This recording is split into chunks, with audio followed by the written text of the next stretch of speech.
is where I am, just to put it into context. So this is a studio that I teach yoga in. It's currently Sunday morning. I'm expecting to teach, well, I am teaching my yoga class in about, I think 40 minutes or so.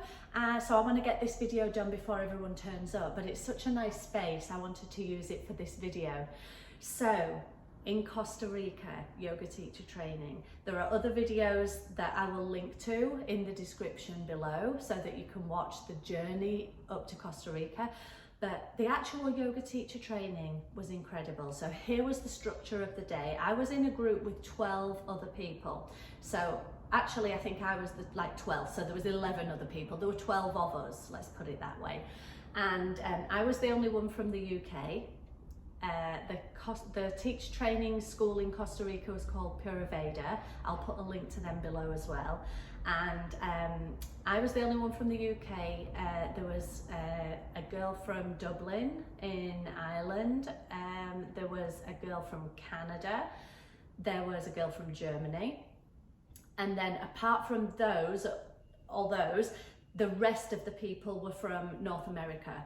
Different parts, so we've got Chicago, LA, Colorado,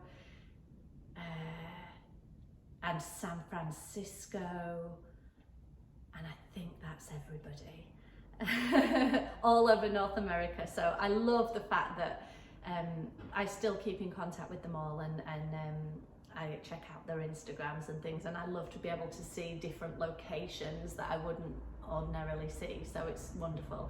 So of the group of 12 of us, our days started at 6 every morning. Well, actually it started before that. So the howler monkeys would wake us up in Costa Rica at about 5:15 on a morning. That was when I would get out of bed. I was usually the first one up. I'm always up early. And I would go get changed, and I would go to the kitchen area for well, this is a peppermint tea that I'm having, but I think, what did I drink there? Hot water and lemon, that's right, because we were on an Ayurvedic diet. So we had hot water and lemon to start the day, and breakfast wouldn't be until after a couple of hours later. But up until 6 a.m, it was just hot water and lemon, that was it. And then I would use that time just to sort of wake up into the day, gather my thoughts. Fortunately, I did have Wi-Fi there, so I was able to scroll Instagram, I was able to send text messages back home. And I made sure that I got up to the yoga shala by about 10 to 6, because our class would start at 6 a.m. on the dot. And between the hours of 8 p.m. and 8 a.m, the whole complex was in silence. So nobody was talking to anybody. So it was a bit like a silent retreat in that respect. So at 6 a.m. on the dot, yoga class would start. I should say asana class, because yoga is more than just the movement, the postures. There's a lot more to yoga. There's a whole yoga philosophy. There's a whole yoga philosophy. That sounds odd. Yoga is a philosophy. It's not that there's a philosophy about yoga. Yoga is the philosophy. If you're interested in this subject area, there's a lot more reading around that you can do. But basically, yoga is a way of life. And so the movement, the classes that people think of as yoga is yoga, but it's only one small part of yoga. That's what I was trying to say, rather clumsily. But at 6 a.m. every morning on our yoga teacher training, except for Sunday, that was our sort of half day off. We got 3/4 of the day off on a Sunday. We had to be back for evening class, but during the day. So that was the only day we didn't do any movement. And we would do our 2 hours of practice every morning. So it would be some pranayama breathing. It would be yoga class like movement, different postures. And every day was a different class, so we would work on different areas. So one might be a heart opening session, one might be hip opening. I did crow pose for the first time on my yoga teacher training. It wasn't a pose that I'd even tried to attempt before. It's nothing that I'd been taught in a yoga class in the UK. But in Costa Rica, I found myself pushing my boundaries and testing myself in a way that I hadn't done before, trying new things. And it was amazing to be part of this fabulous group of people who were all there for the same reason. We were all there to deepen our yoga practice. Some of us wanted to become yoga teachers, some didn't necessarily. I didn't go there to become a yoga teacher. I knew that I would get the qualification and I knew that I would be able to teach, but it wasn't my intention at the start to become a yoga teacher. I simply wanted to, I was at a life stage where I didn't know what to do next. I'd applied for some jobs. I thought I was going to go back to the office world and it didn't work out. And I just thought, what do I do now? So, yeah, I wasn't going to become a yoga teacher. I was going to have a little time to myself, to figure things out, to get some sun, to have an adventure, to make some friends.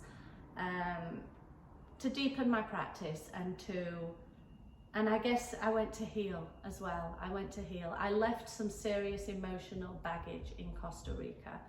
I was ready to heal. I was ready to accept not only who I was, but where I was in life, love myself, be kind to myself. I was at a place where I was ready to do all of those things. And it had been happening for years prior to that. I'd been losing weight, I'd been increasing my activity at the gym. I was an emotional eater, using food to numb my emotions. So if I had extremes of emotion, it didn't always need to just be miserable. If I was miserable, I would eat, absolutely. But if I was also very happy, I would eat. It was a no-win situation. It was extremes of emotion that did it for me. When I was kind of on a nice straight and narrow, in the middle somewhere, I was cool. But if I had extremes of emotion, I found it hard to cope with, and I would turn to food as a way to numb that emotion, and it meant that I put on a lot of weight. And I'm still losing all that weight. It's a lifetime of habits that I'm turning around, but I am getting there. So I'd been doing all of this before I arrived at Costa Rica, and getting to a stage where I was ready to, I guess, become the person who I always have been, always am. But we put on our armour, don't we? We learn techniques to survive in the world, and we put on our armour, and maybe we're not showing up in the world as exactly who we really are. Sometimes we act out of defensiveness or fear or pain, and it's not the way that we truly are, but that's the way that we've learned to act or to be. And when I got to Costa Rica, I was ready to leave all the bullshit behind, quite frankly. I was ready to fully be present, be who I am, inhabit her, I guess. I've got a very playful sense of humour. People who know me well will know this. I really do have a very playful, sometimes quite childish, but it's not childish, it's childlike sense of humour. I love a good giggle. But in my life, who I am as a woman, I've had to be very responsible. Also from a very young age, had to be very responsible. So I'm always the one you can count on. When something needs doing, I will get it done. When a box needs ticking, I will tick it. When something needs sorting, leave it to Nadine, it will get done. That's who I was, am, still am. But that kind of responsibility doesn't leave much room for playfulness, for spontaneity, for doing something for the pure joy of doing with no productive reason or no productive outcome. Just doing it for the sheer fun and giggles of doing it. So that side of my personality has been very buried over the years, which is possibly why I turn to food for eating, for emotional, I don't know, support, I guess. And I was ready to leave all of that behind and really embrace who I am in Costa Rica. And I'm happy to say that that is what I did. and I had a freak out on day 2 of yoga teacher training. I think we didn't know each other very well at this stage. I think I was the first one to break down out of the group. Some other people had their own wobbles, but it was a bit later on. I broke down early. It was like day 2. I was in tears and I was just thinking, do I want to be here? And I was like, no, I do want to be here. But it was hard and I didn't know anyone, so I didn't really have any, I mean, I had support, it was there around me, but because I didn't know these people yet, I didn't really know who the best person was to talk to or to figure out, to have a friendly ear. I just sort of took a guess. And as the 3 weeks progressed, we all got very close, and by the time we left, I know I could have spoken to any of them about what was going on, and I would have had support from them, and they would from me. These are the kinds of friendships that you form when you're in, I guess, an intense or unusual set of circumstances together. We were in a yoga bubble for 3 weeks. We weren't with our real friends and family. We weren't in our real lives. We were free from the responsibilities of running a home or being parents or whatever it was. We were free from that. We were free to just be who we were. And it was very much a yoga bubble, but it was one that I feel blessed to have been in and to have had. So let me just take a sip of my tea. I've done a lot of talking. Thank you for staying with me so far. Hey, I'm hopping in here to tell you that I have edited out the last part of the story that I was sharing from the yoga studio, because I know I have a tendency to waffle and go on a long way, and I am working on that, on being more concise. However, let's sum up the story for you. So I'm just at the moment in my car having a flat white while I finish the structure of the day. So at yoga teacher training, I've already mentioned we went from 6 till 8 in the morning with our Asana class. After that we had breakfast, and after that then we'd do a couple of hours in posture lab. So we would learn the different postures, and if you're a regular, you have to have a regular practice of yoga before you go to yoga teacher training, otherwise you won't keep up. You've got to at least know the basics of which postures are which. So we used to do posture lab, where we'd learn the different postures, which body parts it targets. We learned about contraindications, that kind of thing. We learned about different areas of the spine, the muscles in the body, all the stuff you would expect a yoga teacher to have a good understanding of. We did all of that in the morning, and then we used to break for lunch around 12ish, if memory serves, and we'd have a couple of hours off during that part of the day. So from 12 till 2 was a bit of a lunch break, a really good break, because we did go on until about 7:30, 8 o'clock on an evening, and we started at 6 a.m. in the morning. So it's a very long day. And also in Costa Rica, the sun is at its hottest between kind of 12 and 2, and so your energy would dip. So what we used to do was have lunch and then zip off to the pool. There wasn't a pool at the yoga school. Some of the girls were staying in a chalet about a 10-minute walk away, and they had a pool, so we used to run off to their pool. And we would come back in the afternoon, where we would do more, we would do different theories of yoga, more posture lab, more of the sort of schooly study, the stuff that the nuts and bolts, that kind of thing, the stuff that you need to know in order to teach a class. We would learn about sequencing, we would learn about how to cue poses, which poses are best cued off other poses, that kind of thing. And we would teach each other. We would practice teach as well, and we would teach each other, and we would observe each other's stances and correct positioning, alignment, that kind of thing. And so we got a lot of really good hands-on practical experience. We would have an afternoon break, and then we'd go back and resume the class. Afternoon break, we'd usually have a piece of fruit and a natter, just a chat, use the loo. And then in the evening, we would have our evening meal. fully Ayurvedic diet, gorgeous food, it really was, absolutely delicious. And we would have the evening meal, and then after that we would be back up to the yoga shala, where we would do our yoga philosophy class. So this would be, the evenings were, during the day we'd done a lot of movement, a lot of running around, a lot of physical work and mental work. The evenings were more about discussion, philosophy. We would do some chanting as well. We would do some but we would chant, we would get the drums out, we'd sing various songs. It was kind of a bonding campfire moment, let's put it that way, and we would discuss yoga philosophy. So we would talk about the yamas and the niyamas.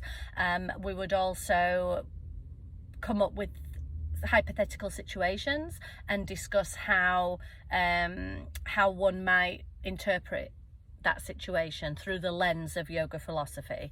So how would we practice non-violence, non-stealing, this kind of thing? It sounds obvious, but there are some very subtle ways, that you might address that question. So we used to do that kind of thing and address that. And then from 8 p.m. it was silent in the camp anyway. So most of the time we kind of just either went to bed, we were exhausted after such a long day, or we used that time to study, because we also had to fit in our own free study around the structured classes. So there was a lot of reading to do and there was a lot of studying to do. It all got done, but you had to be creative about your time. I would sometimes do some study in the morning as well as checking my Instagram and sending texts home. I would also do some study my my yoga book and that kind of thing. So that was the structure of the day. It was brilliant. We did 3 exams while we were there. I was there for 21 days, and so at the end of week 1 there was a written exam, at the end of week 2 again a written exam, and the end of week 3 we also did an exam. And it was good that it was structured that way, because rather than leave it right till the end of the whole course to do a lot of exams, we split it up. It was 1 a week. And we also did our first practice teach after day 5. I think it was on day 5 of study. So we'd only been there 5 days. We were learning. We all were so new, but they ripped the band-aid off and they got us to teach our first yoga class to the rest of the group on day 5. And it was really good, because from there the only way is up. You can only improve from there. The first class you're very hesitant and not sure of yourself in the commands that you're giving. You soon got over that by doing the practice. So that was really good, really enjoyed it. And after 21 days we had a graduation ceremony on the beach where we all got awarded our certificates. We had a little ceremony, we did some rituals, we did some chanting, we took some amazing photos. If you look at my Instagram, I'll put a link underneath. You'll be able to see some of the gorgeous photos, and especially the one of me holding my certificate, looking down at my certificate, as I just qualified as a 200-hour yoga teacher. So now, so the Instagram has the journey, and now I'm teaching yoga, and I'm actually, as you can see, I'm in my car. I'm on my way to a gig as we speak. I'm a couple of hours early. I don't usually go so early, but where I live, there are some strikes today on the roads and protests on the roads, and I didn't want to get stuck in loads of traffic and not be able to get to my yoga teacher gig. So I set off really early, hence why I'm getting a coffee and sitting in the car and talking to you, because I have time to spare. But the gig that I'm doing this afternoon is, it's early evening. The class starts at 5:30 and I'm taking 10 people, I believe, are booked on.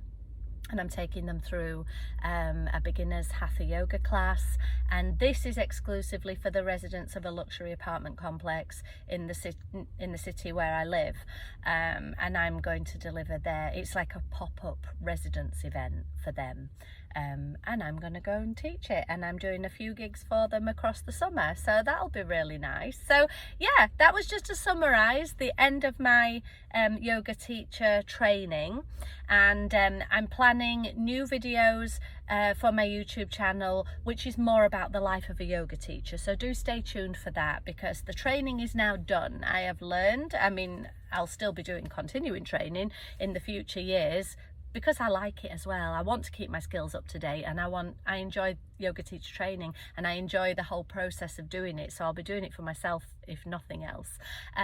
But I am now actively teaching yoga at a variety of places. The gym that I go to, I'm covering classes for people. I've taught at 2 luxury apartment complexes, different companies, and I teach my own classes at a dance studio near where I live. So yeah, I'm doing quite a lot of yoga teacher training, which I'm really enjoying. So stay tuned, I will come up with more videos as we go forward.